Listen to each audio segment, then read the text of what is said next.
చేరువచ్చిన అందరికీ ప్రభు నామంలో శుభాభివందనాలు తెలియజేస్తున్నాం. సాయంత్రం సమయంలో మనకి సువార్థీకరణ ఎవాంజలిజం మీద క్లాస్ తీసుకోవడానికి ప్రభుదాస్ గారు కర్నూలు నుండి సిద్ధంగా ఉన్నారు, మన మధ్యలో ఉన్నారు.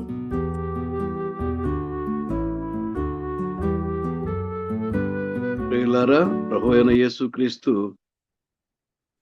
అత్యంత శ్రేష్టమైన నామములో మీకందరికీ శుభములు, వందనాలు తెలియజేస్తున్నాను.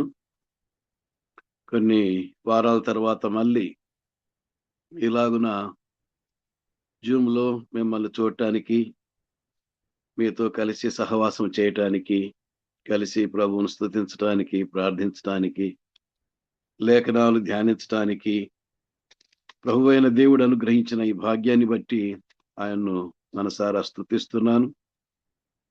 మరి ఈ ప్రత్యేక జూమ్ క్లాసెస్లో మరొకసారి నాకు అవకాశం కల్పించి ఇలా వాక్యోపదేశం చేయటానికి ఆధిక్యతను అందించిన సంఘ నాయకులు జాకబన్న గారికి, దేవదానం గారికి, అలాగే సంఘంలోని బాధ్యత గల ప్రియులందరికీ నా హృదయపూర్వకమైనటువంటి కృతజ్ఞతలు, వందనాలు తెలియజేస్తున్నాను. ఎవాంజలిజం అనే ఈ సువిశాల అంశములో ఇప్పటికే మనం 2 క్లాసుల్లో కొన్ని విశేషమైన అంశాలు ధ్యానం చేశాం. ఈ రాత్రి మత్తయి సువార్త 9వ అధ్యాయం 35వ వచనము నుండి 38వ వచనం వరకు, అలాగే 10వ అధ్యాయంలో కూడా మొదటి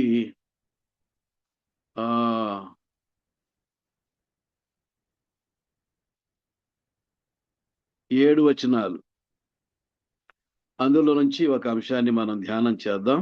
ధ్యానాంశము the heart of the Lord Jesus, ప్రభువైన యేసుక్రీస్తు హృదయము.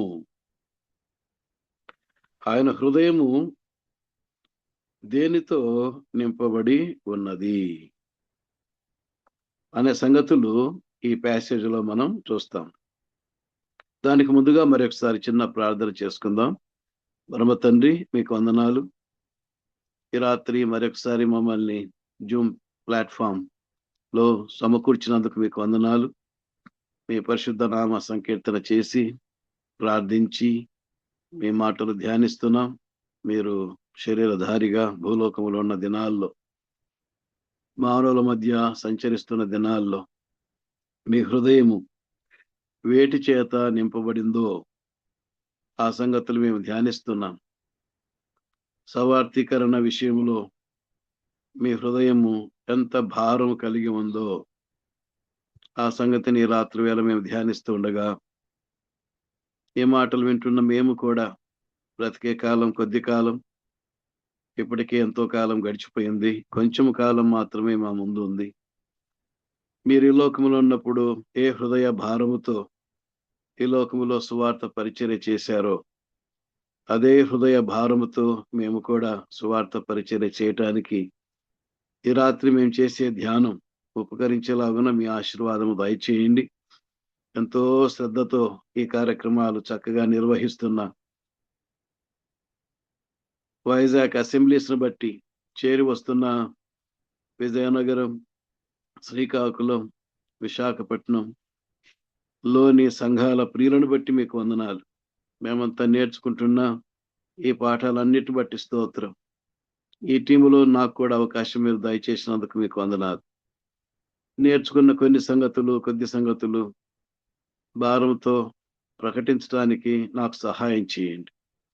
ఈ మాటల వలన మేమంతా ప్రోత్సాహం పొంది సవార్థికనలో మేము ముందుకెళ్ళడానికి, పరిగెత్తడానికి మాకందరికీ సహాయమును విస్తరింపచేయుదురని మీ కరుణాహస్తాలకు అప్పగించుకుంటూ, ప్రయాణంలో ఉన్న జాకబన్న గారిని, అలాగే ఒంగోలు పరిచర్లో ఉన్న దేవదానమన్న గారిని, అలాగే వివిధ బాధ్యతలతో ఆయా స్థలాల్లో మీ కొరకై పనిచేస్తున్న మా ప్రియులందరినీ, నన్ను జ్ఞాపకం చేసుకుని ఈ రాత్రి వేళ కార్యానుకూలమైన మంచి సమయాన్ని మాకు ప్రాప్తింప చేయుదురని మీ కరుణాహస్తాలకు అప్పగించుకుంటూ ప్రభు అయిన యేసుక్రీస్తు వారి అతి శ్రేష్టమైన నామములో స్తుతులు చెల్లించి ప్రార్థించి వేడుకొనుచున్నాము తండ్రి.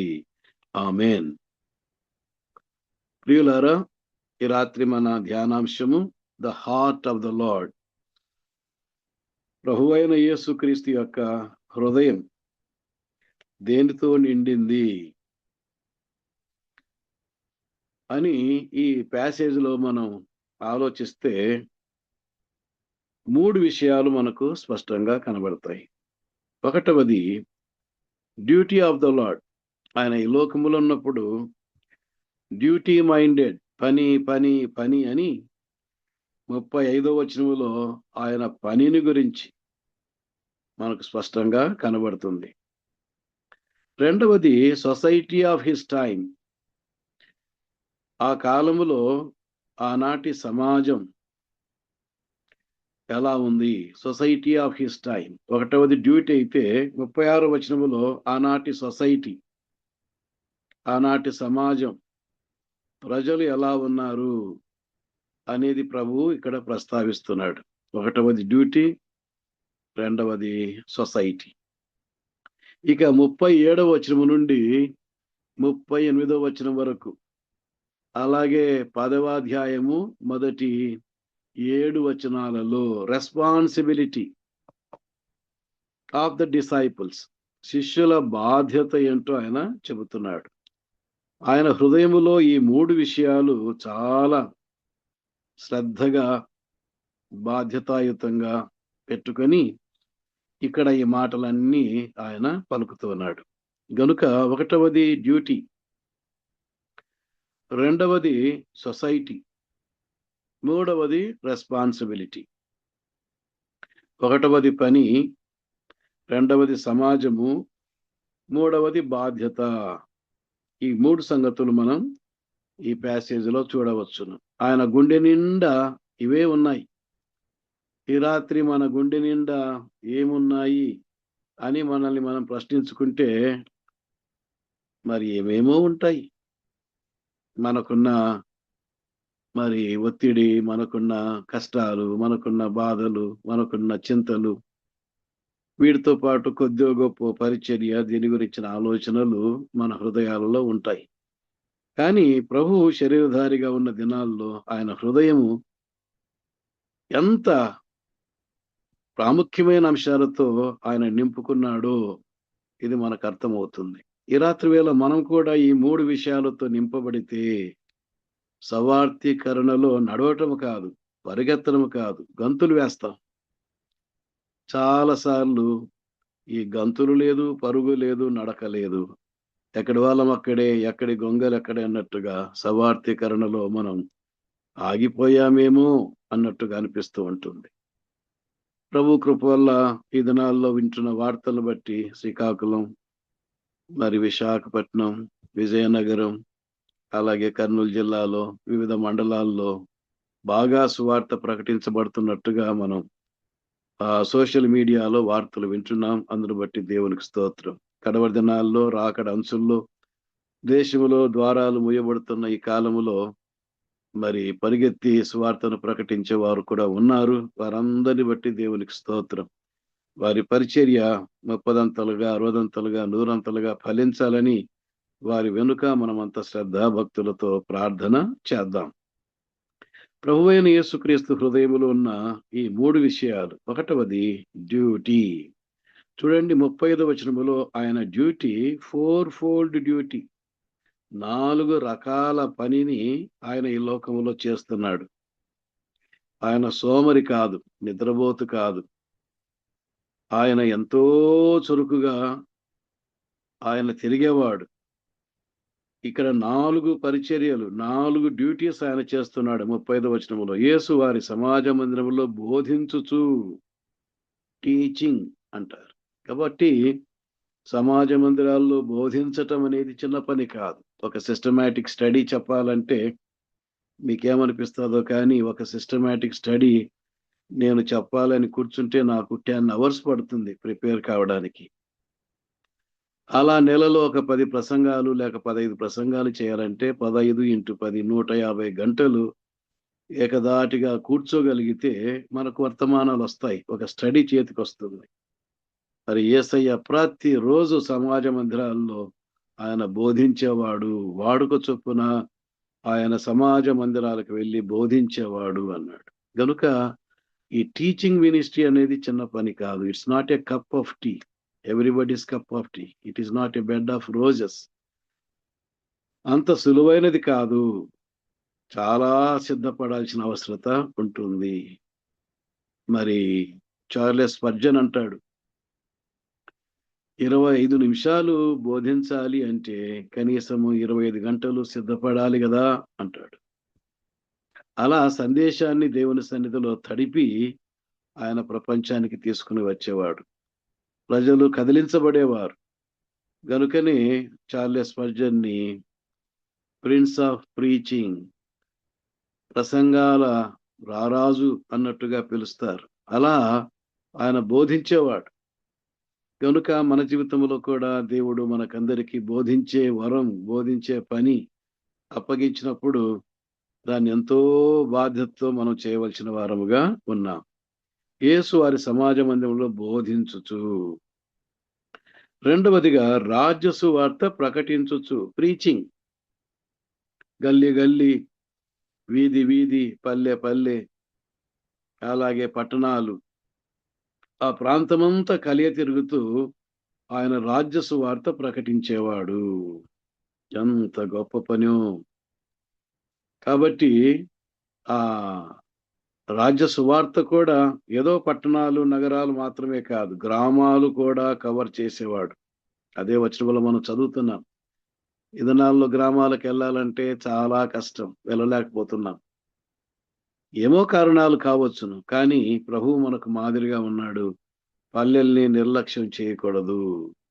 పల్లె సీమలకు వెళ్ళుదము రమ్ము అన్నట్టుగా మనం వెళ్ళాలి. పల్లెలు కూడా మనం చేరుకోవాలి. ఒకటవది టీచింగ్, రెండవది ప్రీచింగ్, మూడవది అదే 35వ వచనములో ప్రతి విధమైన రోగమును, ప్రతి విధమైన వ్యాధిని స్వస్థపరచుచు, హీలింగ్. మరి తన యొద్దకు వచ్చిన వారిని ఎవరిని ఖాళీగా పంపించకుండా మాటతో, గద్దింపుతో, తాకిడితో, ఉమ్మితో, వస్త్రపు చెంగు తాకిడితో, అలాగున ఆయన తన యొద్దకు వచ్చిన వారందరినీ ఆయన చక్కగా స్వస్థపరిచేవాడు.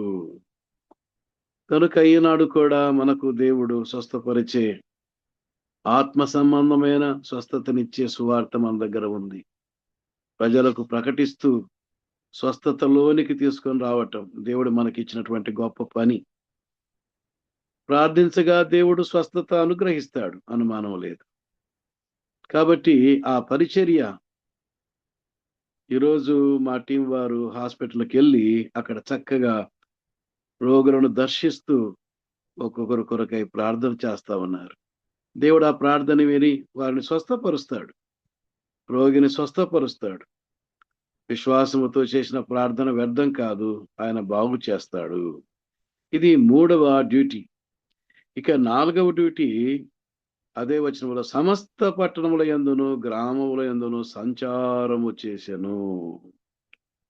విజిటింగ్ లేక టూరింగ్, పల్లె పల్లె, గల్లి గల్లి ఆయన సంచారము చేశాను. ప్రజలు ఎలా ఉన్నారు, ప్రజల పరిస్థితులు ఎలా ఉన్నాయి అని వారిని ఆయన అలా సంచారం చేస్తూ స్టడీ చేసేవాడు. కాబట్టి ప్రభువు ఈ లోకములో ఉండగా సోమరిగా ఉండకుండా పని పని, ఆయన పని 4 విధాలుగా మనం చూచాం.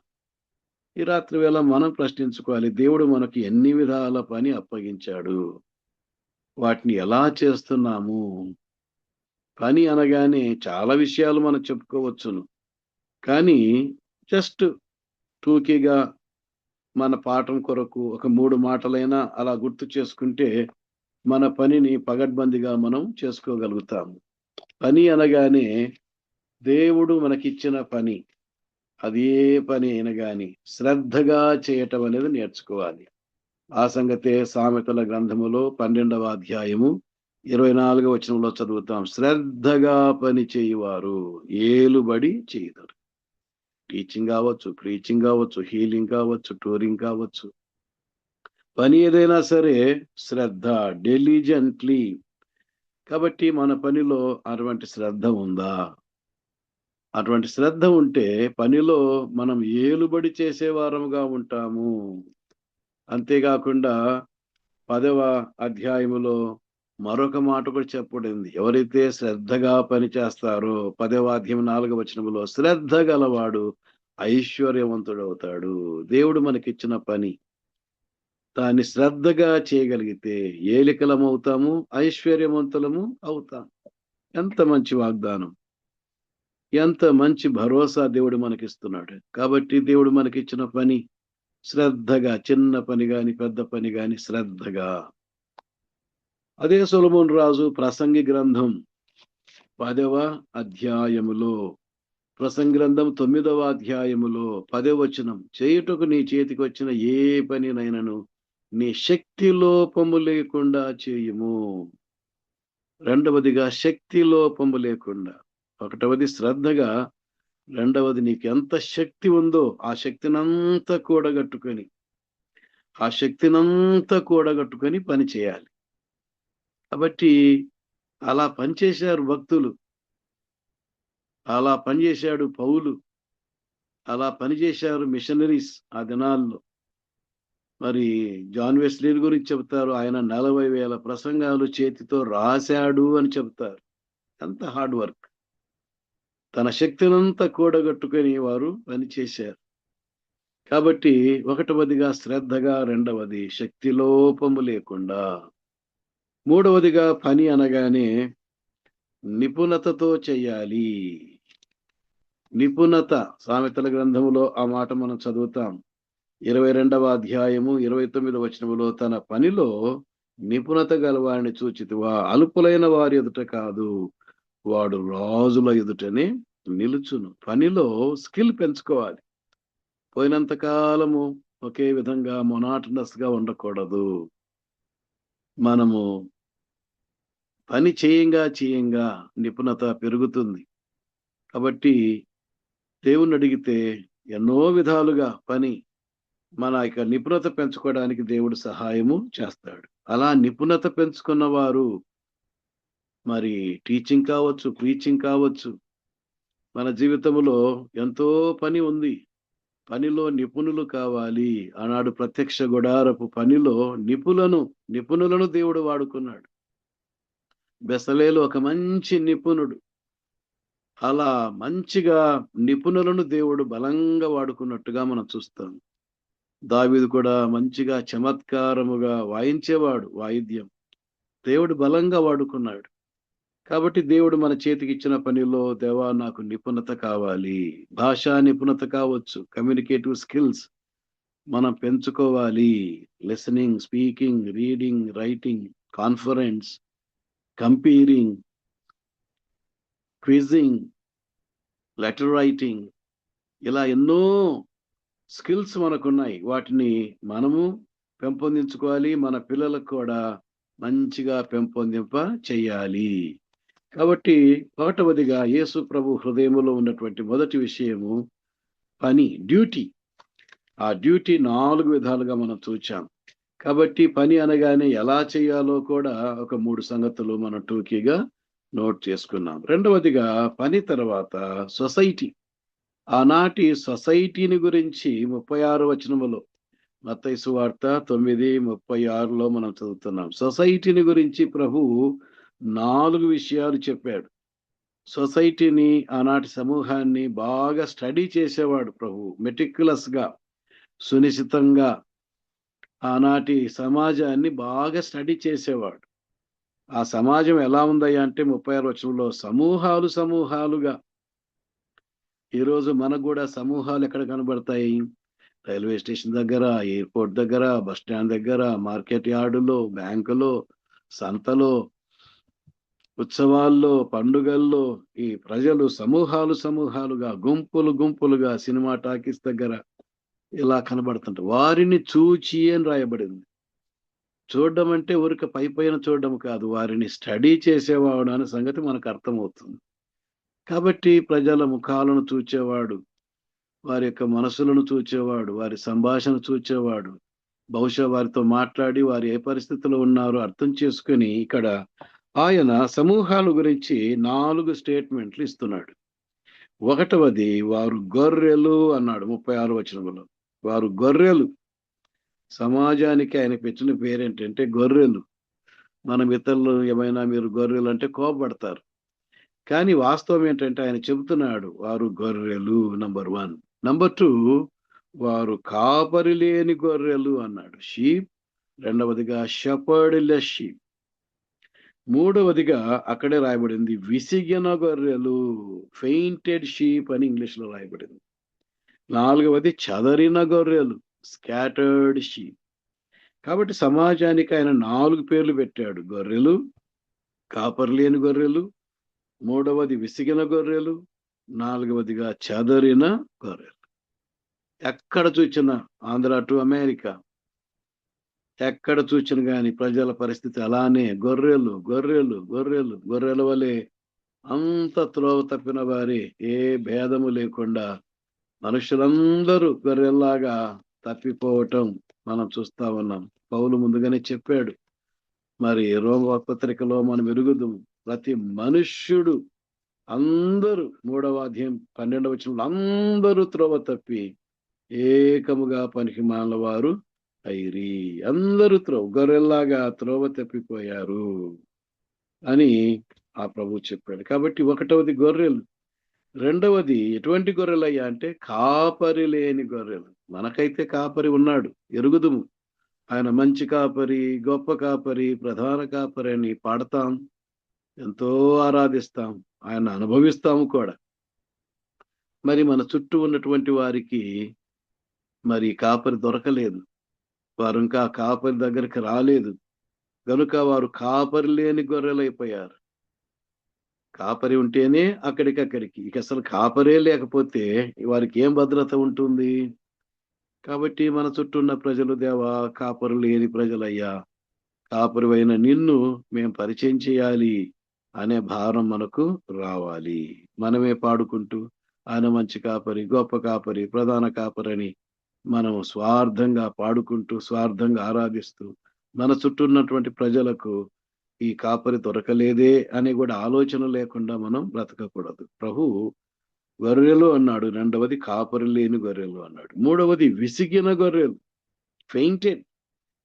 కనుకనే కదా ఆత్మహత్యలు, రైతులు ఆత్మహత్య చేసుకుంటున్నారు, విద్యావంతులు ఆత్మహత్య చేసుకుంటున్నారు, సినీ హీరోస్ హీరోయిన్స్ ఆత్మహత్యలు చేసుకుంటున్నారు, విద్యార్థులు ఆత్మహత్య చేసుకుంటున్నారు, డబ్బులు ఉన్నోళ్ళు చేసుకుంటున్నారు, లేని వాళ్ళు చేసుకుంటున్నారు. ఏమంటే జీవితంలో విసిగిపోయారు, దే ఆర్ ఫెయింటెడ్.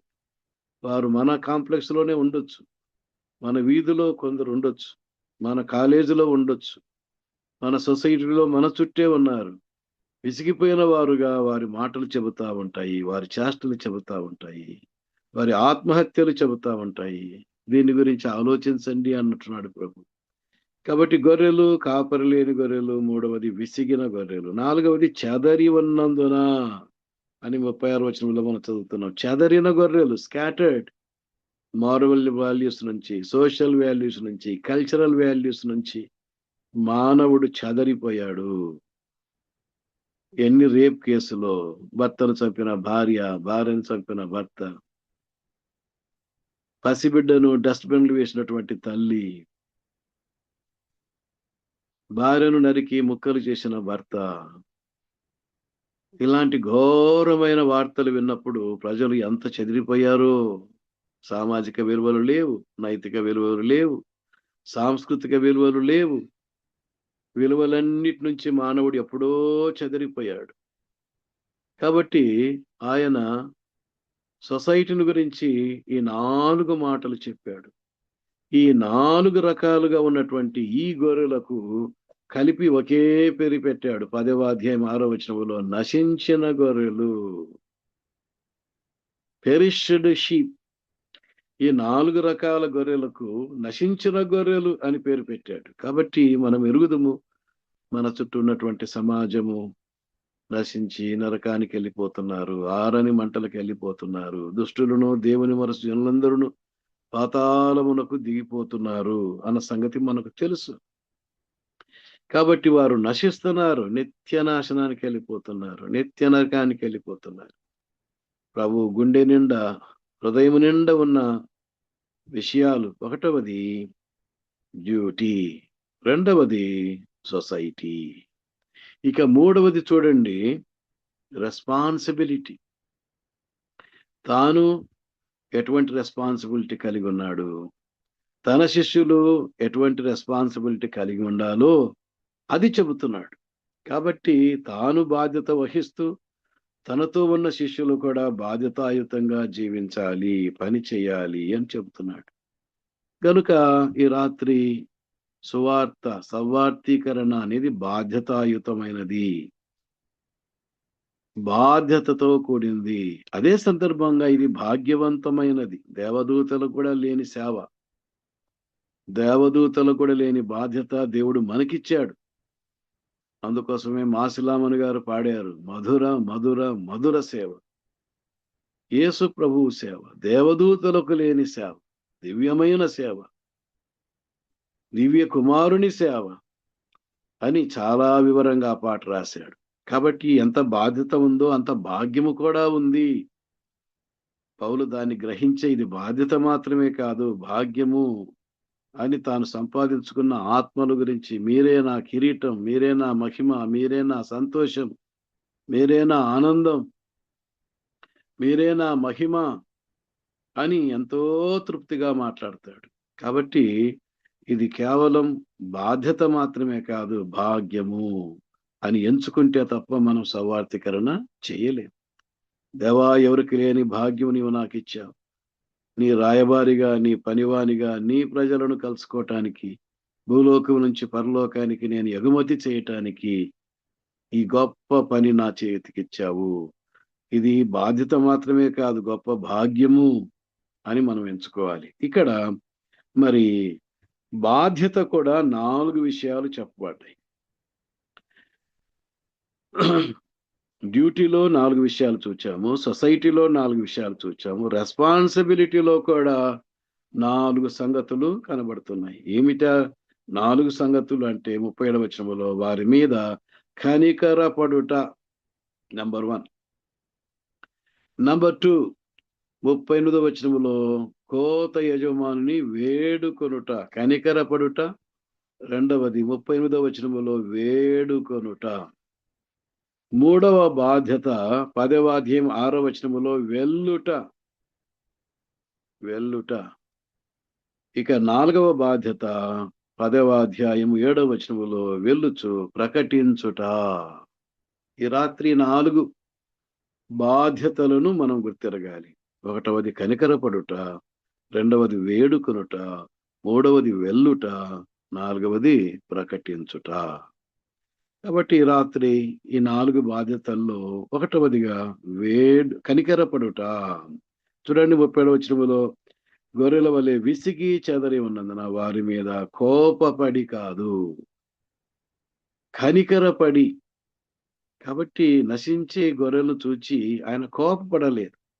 ఏంటి ఇలా బతుకుతున్నారు, కాపర్ లేని వాళ్ళలాగా బతుకుతున్నారు, విసిగిపోయిన వాళ్ళలాగా బతుకుతున్నారు, చెదరిపోయారు, వాల్యూస్ లేవు అని వారి మీద ఆయన కోపపడకుండా కనికరపడ్డాడు అనే మాట మనం గమనించాలి. కాబట్టి సవార్థీకరణలో పాపుల పట్ల కనికరం అనేది ఉంటే తప్ప మనం సువార్త పని చేయలేం. ఒక వ్యక్తికి కనికరం ఎప్పుడు పుడుతుంది, ఎలా పుడుతుంది? మన హృదయములో కనికరం పుట్టాలంటే ఏం జరగాలి అనేది అర్థం కావడానికి నేను ఒక ఇల్లస్ట్రేషన్ చెబుతాను. ఒకసారి నేను ఒక స్నేహితుడు రోడ్డు మీద వెళ్తుండగా ఆ స్నేహితుడు, అన్నయ్య ఆ బ్రిడ్జ్ కింద ఒక ఆయన నిలబడి ఉన్నాడు, కనబడుతున్నాడా మీకు అని అన్నాడు. అవునయ్యా కనబడుతున్నాడు అన్నాను. ఆయన చూస్తే మీకేమనిపిస్తుంది అన్నాడు. ఆయన ఒక పిచ్చివాడు లాగా కనబడుతున్నాడు, దేశదిమ్మరిలాగా కనబడుతున్నాడు అని అన్నాను. ఆయన అన్నాడు, మీరు చెప్పింది ఎగ్జాక్ట్లీ కరెక్ట్. ఆయన పిచ్చివాడు, దేశదిమ్మరి, అనుమానం లేదు. మీరు చెప్పింది కరెక్టే. అయితే వినండి, బ్యాక్గ్రౌండ్ చెబుతాను, వెనుక స్టోరీ చెబుతాను అన్నాడు. చెప్పు అన్నప్పుడు ఏమన్నాడంటే, అన్నయ్య, ఆయన ఎవరో కాదు, UPSC, union public service commission prelims pass అయ్యాడు, మెయిన్స్ పాస్ అయ్యాడు, ఇంటర్వ్యూ కూడా పోయి వచ్చాడు. ఇక నెక్స్ట్ వీక్ తన రిజల్ట్స్ వస్తాయి అని ఎదురు చూస్తూ ఉండగా తనకు మెంటల్ వచ్చింది, పిచ్చి పట్టింది. తర్వాత వారం రిజల్ట్స్ వచ్చాయి. టాప్ ర్యాంకులో తాను యూపీఎస్సి ఐఏఎస్ ఆఫీసర్గా సెలెక్ట్ అయినట్టుగా ప్రకటించబడింది. కలెక్టర్గా ఒక జిల్లాకు తెల్ల కారులో వెళ్ళి కలెక్టర్గా చైర్లో కూర్చొని జిల్లానంతా వణికించవలసిన వాడు ఇలా మెంటల్ వచ్చి రోడ్ల మీద తిరుగుతున్నాడు, ఏ డాక్టరు బాగు చేయలేకపోయారు అని చెప్పగానే నా హృదయంలో ఆ వ్యక్తి మీద ఎంత కనికరం వచ్చిందో. అయ్యో, కలెక్టర్గా ఉండవలసిన వాడు ఒక దేశదిమ్మరిగా, పిచ్చివాడుగా రోడ్ల మీద తిరుగుతున్నాడే, ఎంతో విలువైన వాడు, అమూల్యమైన వాడు, ఇంత దరిద్రంగా తన జీవితం అణగారిపోయింది అని అర్థం చేసుకున్నప్పుడు ఆయన మీద ఎంతో కనికరం వచ్చింది. అయ్యో అయ్యో అయ్యో అని నా హృదయం చాలా తప్పించింది, హృదయం నీరు గారిపోయింది.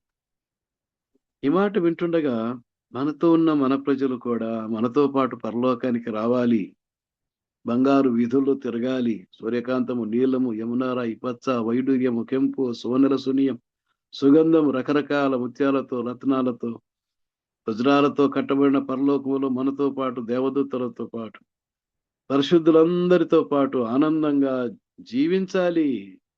కానీ క్రీస్తుని ఎరుగక, ఆ కాపరిని ఎరుగక వీరు నిత్య నరకాగ్నిగుండానికి వెళ్ళిపోతున్నారు అనేది పోల్చుకున్నప్పుడు మన హృదయంలో కూడా అయ్యో, వీరికి సువార్త తెలియక కదా, కాపరిని వీరు ఎరుగక కదా నరకానికి వెళ్ళిపోతున్నారు అని మన హృదయంలో కనికరం కలగక తప్పదు. కాబట్టి know the value of man. ఒకడు సర్వలోకమును సంపాదించుకొని తన ప్రాణాన్ని పోగొట్టుకుంటే ఏం ప్రయోజనం? కాబట్టి ఈరోజు చుట్టుపక్కల ప్రజలు ఎన్నో సంపాదించుకుంటున్నారు, వారు నిత్య జీవానికి రాకుండా నిత్య నరకానికి వెళ్ళిపోతున్నారు అన్న సంగతి తెలిసినప్పుడు మనకు వారి ఎడల ఎంతో కనికరం రావాలి. అడగాలి దేవుణ్ణి, దేవా నాలో కనికరం పుట్టించు, నీలోని కనికరము నాలోనికి నీవు ప్రవహింపచేయి, తద్వారా పాపిని ప్రేమించగలుగుతాను, పాపిని దర్శించగలుగుతాను, పాపిని పలకరించగలుగుతాను. గనుక ప్రియులారా, 1వ బాధ్యత కనికరపడుట. 2వ బాధ్యత చూడండి, 9వ అధ్యాయము 38వ వచనములో, గనుక తన కోత విస్తారమే గాని పనివారు కొద్దిగా ఉన్నారు గనుక తన కోతకు పనివాని పంపమని కోత యజమానుని వేడుకొనుడి. 1వదిగా కనికరపడుడి, 2వదిగా వేడుకొనుడి. వేడుకొనుడి, ఇది చాలా అవసరం. ప్రభువా, పనివారిని పంపయ్యా, కాశ్మీర్కి పంపయ్యా, గుజరాత్కు పంపయ్యా, నార్త్ ఇండియాకి పంపయ్యా, తెలంగాణకు పంపయ్యా, పనివారిని పంపయ్యా అని దేవుని ప్రజలముగా పనివారి కొరకు ప్రార్థన చేయాలి. పనివారిని పంపు ప్రభువా, బీడుబారిన స్థలాలకు, క్రీస్తు నామం ఎరుగని స్థలాలకు పనివారిని పంపుము. మీ సేవకులు భారతదేశంలో ఎంతో మంది ఉన్నారు, వారు వెళ్ళడానికి సహాయం చేయండి అని వారి కొరకు మనం ప్రార్థన చేయాలి. ఒకసారి నాకు అనిపించింది, భారతదేశంలోని బ్రదర్ అండ్ సేవకులందరి కొరకు ప్రార్థన చేయాలని. ప్రేయర్ బుక్ తీసుకున్నాను, 3000 మంది పేర్లు అందులో ఉన్నాయి.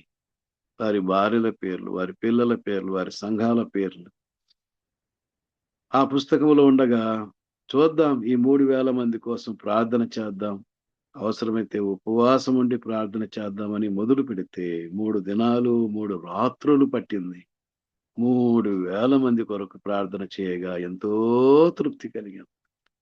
మనం నెమ్మదిగాను సుఖముగాను బ్రతుకు నిమిత్తం మనుషులందరి కొరకు, రాజుల కొరకు, అధికారుల కొరకు ప్రార్థనలు, విజ్ఞాపనలు, యాచనలు చేయాలి. ప్రార్థనా జీవితం వలన మనకు సంపూర్ణ భక్తి, మాన్యత, నెమ్మది, సుఖం కలుగుతుంది. కాబట్టి పనివారి కొరకు ప్రార్థన చేయటం, పనివారిని పంపుము అని ప్రార్థన చేయటం ఎంత అవసరమో చూడండి. అలా ఎంతమంది కొరకై ప్రార్థన చేస్తున్నాం. దేవా, కంబోడియాలో, వియత్నాంలో, ఇండో చైనాలో, క్యూబాలో పనివారు లేరు. చైనాలో, అలాగే వివిధ కమ్యూనిస్ట్ దేశాలలో, ముస్లిం దేశాలలో పనివారు లేరు. పనికి ఆటంకాలు ఉన్నాయి. దేవా, చొరవ తీసుకుని ధైర్యంగా వెళ్ళి ప్రకటించే సేవకులు కావాలి. పనివారిని పంపుమయ్యా. ఆత్మతో నింపి పంపు, భారముతో నింపి పంపు, వారి ఆర్థిక అవసరాలు తీర్చి పంపుమయ్యా అని మనం ఏమైనా ప్రార్థన చేయగలుగుతున్నామా? ఈ బాధ్యత తీసుకోగలుగుతున్నామా? ఆల్ నైట్ ప్రేయర్లో రాత్రంతా ఇలా సేవకులందరి కొరకు ప్రార్థన చేయగలుగుతున్నామా? వీడువారిన స్థలాల కొరకై మనం ప్రార్థన చేయగలుగుతున్నామా? 1వ బాధ్యత కనికరపడుట, 2వ ప్రార్థత వేడుకొనుట, 3వ బాధ్యత 10వ అధ్యాయము 6వ వచనములో ఇశ్రాయేలు వంశంలోని నశించిన గొర్రెల యొద్దకే వెళ్ళండి. 3వ బాధ్యత వెళ్ళటం. అపోస్తల కార్యములు 1:8 రాయబడినట్టు పరిశుద్ధాత్మ మీ మీదకి వచ్చినప్పుడు మీరు శక్తి నొందెదరు గనుక యెరూషలేము, యూదయ, సమరయ, భూదిగంతాల వరకు వెళ్ళండి అన్నాడు. కాబట్టి భూదిగంతాల వరకు మీరు నాకు సాక్షులుగా ఉంటారు అన్నాడు. అంతవరకు వెళ్ళాలని ప్రభువైన దేవుడు మనకందరికి పాస్పోర్ట్, వీసా ఆల్రెడీ సిద్ధం చేశాడు. అప్లై చేసుకొని వెళ్ళటమే. అలా ఖండాలు, దేశాలకు వెళ్ళకపోయినా ప్రక్క రాష్ట్రాలు, ఈరోజు ఏకమన్న ఒరిస్సా వెళ్ళొచ్చారు. చాలా బ్యాక్వర్డ్ ఏరియా. పోయిన సంవత్సరం నేను కూడా వెళ్ళొచ్చాను. ఎంత బ్యాక్వర్డ్ ఏరియానో ఆ ప్రాంతం అంతా. 8 రోజులు ఉండొచ్చాను. సరైన కాఫీ దొరకలేదు, సరైనటువంటి భోజనం దొరకలేదు, సరైన పడక దొరకలేదు. వైజాగ్ వచ్చిన తర్వాత, సెల్వరాజు గారి ఇంటికి వచ్చిన తర్వాత అప్పుడు మంచి కాఫీ అయ్యగారు ఇస్తే త్రాగి 8 రోజుల తర్వాత మంచి కాఫీ త్రాగాను అని ఆనందించాను. అట్లా ఉంటుంది. కాబట్టి చాలా ప్రాంతాలు, డ్రై ఏరియాస్ ఉన్నాయి. కాబట్టి అయినా వెళ్ళాలి. రాష్ట్రాలకు వెళ్ళాలి, జిల్లాలకు వెళ్ళాలి, పల్లెలకు వెళ్ళాలి. ప్రభువా, నన్ను పంపు, అడుగుడి, జనములో నీకు స్వాస్థ్యముగా ఇస్తానని అన్నాడు ప్రభు. కాబట్టి వెళ్ళడానికి దేవుణ్ణి అడగాలి. గత సంవత్సరం దేవా నన్ను పంపయ్యా అంటే దేవుడు 22 రాష్ట్రాలకు పంపించాడు. 22 రాష్ట్రాలలో సువార్త, సుబోధ అందించి రావటం జరిగింది. కాబట్టి అడుగుడి మీకు ఇవ్వబడును, వెదకుడి మీకు దొరుకును, తట్టుడి మీకు తీయబడును. దేవా, నీ నిమిత్తమై నేను వెళ్తానంటే దేవుడు ఎంతవరకైనా తీసుకుని వెళ్తాడు. దేవా, నా సరిహద్దులు విశాలపరచు. ఎబ్బేజు సరిహద్దులు విశాలపరిచినట్టుగా నా తలాలను కూడా పొడుగు చేయి. నేను ఎక్కలేనంత ఎక్కైన స్థలాలకు నన్ను తీసుకెళ్ళు, కొండలకు తీసుకుని వెళ్ళయ్యా అని ప్రార్థించే ప్రార్థన అన్నడూ వ్యర్థం కాదు. గనుక మన రెస్పాన్సిబిలిటీలో 3వదిగా వెళ్ళాలి. కనీసం పక్క వీధికైనా వెళ్ళాలి, పత్రికలు తీసుకొని. పక్క గ్రామానికైనా వెళ్ళాలి, పక్క ఫ్రెండ్ ఇంటికైనా వెళ్ళాలి, స్నేహితుల ఇంటికైనా వెళ్ళాలి, బంధువుల ఇంటికైనా వెళ్ళాలి, కరపత్రాలతో వెళ్ళాలి, సువార్తతో వెళ్ళాలి. వెళ్ళగలిగితే మీరు వెళ్ళండి. ఒకవేళ వెళ్ళలేకపోతే వెళ్ళేవారినైనా పంపండి అని ఈహెచ్సి వాళ్ళు ఒక నినాదం పెట్టుకున్నారు. నేనంటాను, వెళ్ళాలి, వెళ్ళేవారిని పంపాలి, 2 జరగాలి. కాబట్టి వెళ్ళేవారిని పంపారు.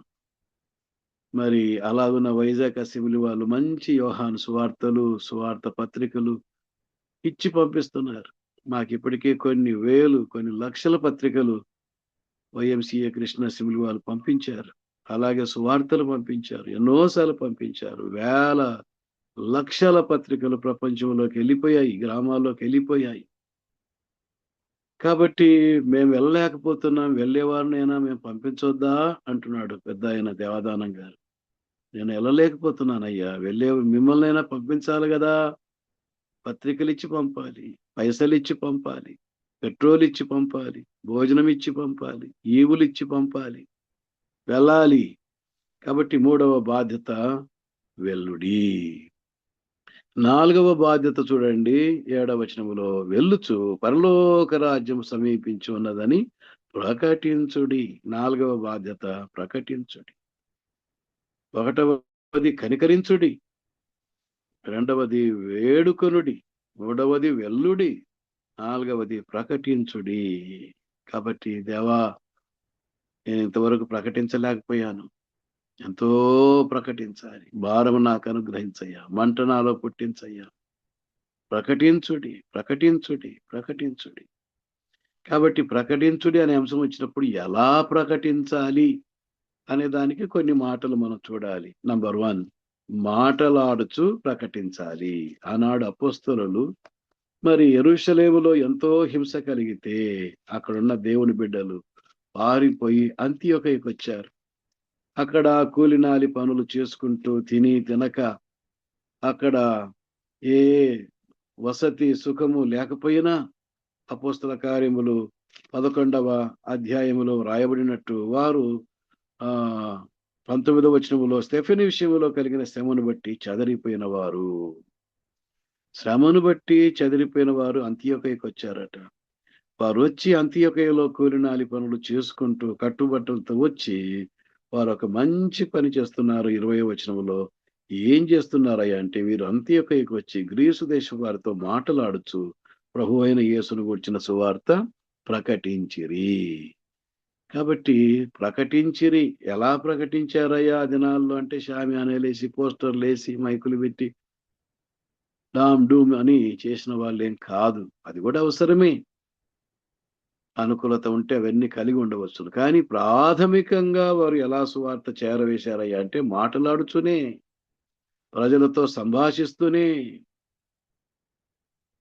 సంభాషించి ప్రజలతో మాట్లాడుతూ ప్రభువుని గురించి ప్రకటిస్తూ ఉండగా 21వ వచనం ఏం జరిగింది? ప్రభు హస్తం వారికి తోడై ఉండెను గనుక నమ్మిన వారు అనేకులు ప్రభువు తట్టు తిరిగారు అని మనం చదువుతున్నాం. అంతే. ప్రభువా, నా మాటల్లో సువార్త ఉండడానికి నాకు సహాయం చేయి. నా నోటిని, నా గుండెను సువార్తతో నింపు ప్రభువా. ఎవరితో మాట్లాడినా కొంచెమైనా మీ సువార్త నేను ప్రకటించగలగాలి.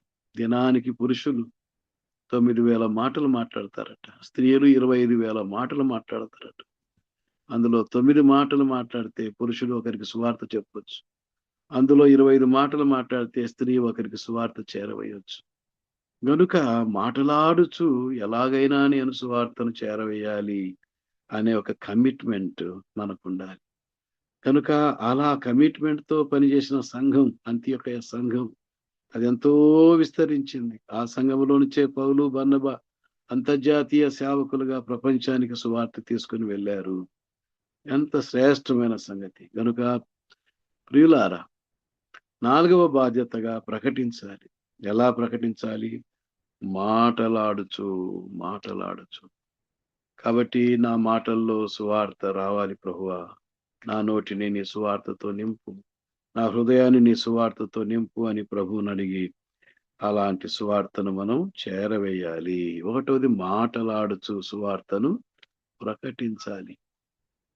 2వదిగా సందర్భాన్ని ఉపయోగించి సువార్తను ప్రకటించాలి. సందర్భం. 1వది సంభాషణ అయితే 2వది సందర్భం.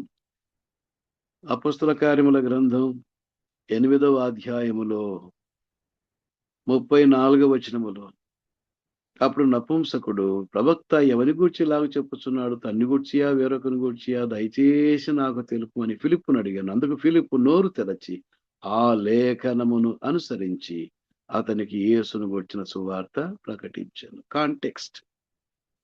ఏం చదువుతున్నాడు? యెషయా గ్రంథాన్ని చదువుతున్నాడు. అది అక్కడ సందర్భం. రథములో చదువుతున్నాడు, అర్థం కాలేదు. అయ్యా, ఈ గొర్రె ఏంటి? ఈ గొర్రె పిల్ల ఏంటి? ఈ వదకు తేబడిన గొర్రె పిల్ల ఏంటి? మౌనంగా ఉన్న గొర్రె పిల్ల ఏంటి? నాకు అర్థం కావట్లేదు అంటే, దాన్నే బేస్ చేసుకొని ఫిలిప్పు తేటగా సువార్త ప్రకటించితే ఆ ఆర్థిక మంత్రి అక్కడికి అర్థమైపోయింది. వెంటనే తీర్మానం చేసుకొని బాప్తిస్మం కూడా తీసుకున్నాడు. కాబట్టి ఏ సందర్భం కాంటెక్చువల్ గా ఆ సందర్భాన్ని మాత్రమే వినియోగించుకొని ఆ సందర్భములో నుంచి సువార్త చెప్పటం. కాబట్టి ఈ ప్రపంచంలో ఎన్నో సందర్భాలు ఉన్నాయి. బర్త్‌డే ఒక సందర్భం, మ్యారేజ్ డే ఒక సందర్భం, ఇండిపెండెన్స్ డే ఒక సందర్భం, ఫ్రెండ్స్ డే ఒక సందర్భం. కాబట్టి ఎన్నో సందర్భాలు మన జీవితంలో వస్తా ఉంటాయి. ఆ సందర్భమును ఆధారం చేసుకుని birthday, death day, funeral day, memorial day, ఇలా ఎన్నో ఆ సందర్భాన్ని ఆధారం చేసుకుని అందులో నుంచి మలచి సువార్తను అందించటం. కాబట్టి దేవా, ప్రతి సందర్భాన్ని నేను వినియోగించుకోవటానికి ఎల్ఐసి వాళ్ళతో, రిలయన్స్ వాళ్ళతో, కరెంటు బిల్ వాళ్ళతో, ఇంట్లో పనిచేసే వాళ్ళతో, ఆటో నడిపే వానితో ఆ సందర్భాన్ని ఆధారం చేసుకొని వారికి సువార్తను ప్రకటించే జ్ఞానము నాకు దయచేయి అని మనం దేవుని అడగాలి. దేవుడు సహాయం చేస్తాడు. ఒకటవది మాటలాడుచు, రెండవదిగా సందర్భాన్ని ఉపయోగించుకుంటూ సువార్తను ప్రకటించటం. మూడవది, మన సువార్త ఒట్టి మాటలతో లాభం లేదు. మన సువార్తలో శక్తి ఉండాలి, పరిశుద్ధాత్మ శక్తి ఉండాలి. ఆ సంగతే పౌలు తెస్సలోనికీయులకు రాయబడిన మొదటి పత్రికలో, మా సువార్త మీ దగ్గరికి ఒట్టి మాటతో రాలేదు, మా సువార్తలో శక్తి ఉంది, పరిశుద్ధాత్మ శక్తి ఉంది, ఎంతో నిశ్చయత ఉంది, మేమేం చెబుతున్నామో దాన్ని ఎరిగి చెబుతున్నాము, అంత నిశ్చయత, అంత ఎరిగిన వారముగా ప్రకటిస్తున్నాము అంటాడు. తెస్సలోనికీయులకు రాయబడిన మొదటి పత్రిక మొదటి అధ్యాయం 5వ వచనం, ఏలయనగా దేవుని వలన ప్రేమింపబడిన సహోదరులారా, మీరు ఏర్పరచబడిన సంగతి అనగా మా సువార్త మాటతో మాత్రము గాక శక్తితోనూ పరిశుద్ధాత్మతోనూ సంపూర్ణ నిశ్చయతతోనూ మీ యొద్దకు వచ్చి ఉన్నది. కాబట్టి దేవా, నేను సువార్త ప్రకటించినప్పుడు పొడి పొడి మాటలు కాదు, ఆ యొక్క సువార్తలో మీ శక్తి, పరిశుద్ధాత్మ శక్తి వెల్లడి కావాలి. నేను చెప్పేదేంటో సంపూర్ణ నిశ్చయతతో చెప్పగలగాలి. ఆయన జీవితాలు మార్చగలడు అన్నప్పుడు దాన్ని అనుభవించి నేను చెప్పాలి. జీవితాలను గొంగలి పురుగును సీతాకోక చిలుకగా మార్చగలడు అని ఇతరులకు చెప్పేటప్పుడు దాన్ని అనుభవించిన వానిగా, ఎదుగోనైనప్పుడు సీతాకోక చిలుకనయ్యాను, బటర్ఫ్లై అయ్యాను, ఒకప్పుడు నేను క్యాటర్ పిల్లర్ని అని మన జీవితంలో దాన్ని నిశ్చయపరుస్తూ అంత భరోసా ప్రజలకు మనం చెప్పగలగాలి. కాబట్టి సంపూర్ణ నిశ్చయతతో ప్రకటించితే అక్కడ విగ్రహాలు ఆరాధించేవారు విగ్రహాలు విడిచిపెట్టి ఆ ఉపద్రవములో కూడాను ప్రభువును అంగీకరించి బాప్తిస్మం తీసుకొని తెస్సలోనిక సంఘములో వారు చేర్చబడ్డారు అని మనం చదువుతున్నాం. కాబట్టి ప్రియులారా, ముగింపుకు వస్తున్నాం. 3 విషయాలు ఈ రాత్రి మనం విన్నాం. 3 విషయాల్లో ఒకటవది సంభాషణ ద్వారా, రెండవది సందర్భాన్ని ఉపయోగించడం ద్వారా, మూడవది సంపూర్ణ నిశ్చయత. కాబట్టి నేను ప్రకటించే సువార్త ప్రజలకు అర్థం కావాలి, వారు దాన్ని నమ్మి తీరాలి, నమ్మగలిగేటట్టుగా నా జీవితాన్ని నేను పంచుకోగలగాలి. స్టోరీ ఆఫ్ జీససే కాదు, మై స్టోరీ కూడా నేను పంచుకుంటుండగా ప్రజలకు సంపూర్ణ నిశ్చయత నాలోది అర్థం కావాలి. నాలో ఇంత మారు. సమరయ స్త్రీ కూడా అలానే ప్రకటించి, నేను చేసినవన్నీ నాతో చెప్పిన వాడిని చూడండి, ఈయన మెస్సియా కాడా? గుడ్డివాడు కూడా అలా చెప్పాడు. గుడ్డివాడు కూడా అలానే చెప్పాడు. ఏమని చెప్పాడు? నేను చేసినవన్నీ నాతో చెప్పిన వాణ్ణి. ఇదిగో, ఒకప్పుడు నేను గుడ్డివాడను, ఇప్పుడు నేను కళ్ళారా చూస్తున్నాను. ఒకప్పుడు గుడ్డివాడను, ఇప్పుడు నేను కళ్ళారా చూస్తున్నాను. Once I was blind, now I see అని తాను పంచుకుంటున్నాడు. కాబట్టి ఆ సంపూర్ణ నిశ్చయత ప్రజలకు అర్థం కాగలగాలి. కనుక ఈ రాత్రి వేళ ఈ 3 విషయాలు, కాబట్టి యేసు ప్రభు యొక్క హృదయములోని 3 విషయాలు, ఒకటవది డ్యూటీ, రెండవది సొసైటీ, మూడవది రెస్పాన్సిబిలిటీ. డ్యూటీలో 4 విషయాలు చూచాము, సొసైటీలో కూడా 4 విషయాలు చూచాం. అలాగే రెస్పాన్సిబిలిటీలో కూడా 4 విషయాలు చూచాం. రెస్పాన్సిబిలిటీలో కూడా 4 విషయాలు చూచాం. అందులో 4వ విషయములో 3 విషయాలు మనం చూచాం. ఒకటవది సంభాషణ ద్వారా, రెండవది సందర్భము ద్వారా, మూడవది సంపూర్ణ నిశ్చయత ద్వారా, 4వది మన సాక్ష్యము ద్వారా.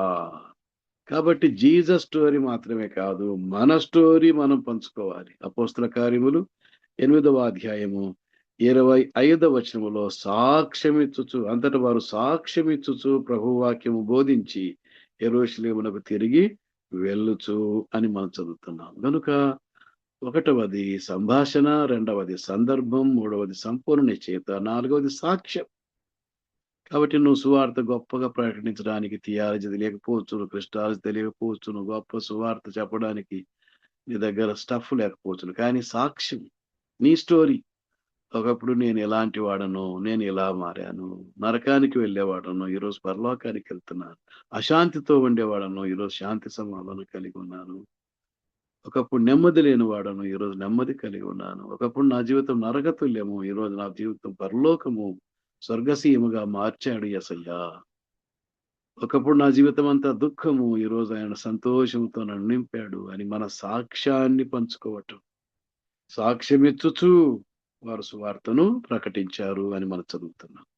కనుక ప్రియులారా, యేసు ప్రభు హృదయములోని 3 సంగతులు: డ్యూటీ, సొసైటీ, రెస్పాన్సిబిలిటీ. ఒక్కొక్క విషయములో మళ్ళీ 4 సంగతులు మనం చూచాం. అలాగే రెస్పాన్సిబిలిటీలో 4 రెస్పాన్సిబిలిటీస్ ఉండగా 4వ రెస్పాన్సిబిలిటీలో అందులో కూడా సువార్త ఎలా ప్రకటించాలో 4 సంగతులు మనం నేర్చుకున్నాం. ఈ కొద్ది ధ్యానం మన సవార్థీకరణలో పరిశుద్ధాత్మ దేవుడు ఎంతగానో దీవించి మన హృదయాల్లో ముద్రించి మనల్ని బలపరిచి వాడుకొనుగాక. అందరికీ వందనాలు. థ్యాంక్ యూ సో మచ్ అన్న. డాక్టర్ ప్రభుదాస్ గారికి ప్రత్యేకించి వందనాలు. థ్యాంక్ యూ సో మచ్ అన్న. Thank అందరినీ you. అన్మ్యూట్ చేస్తాను. దయతో వందనాలు చెప్తాను.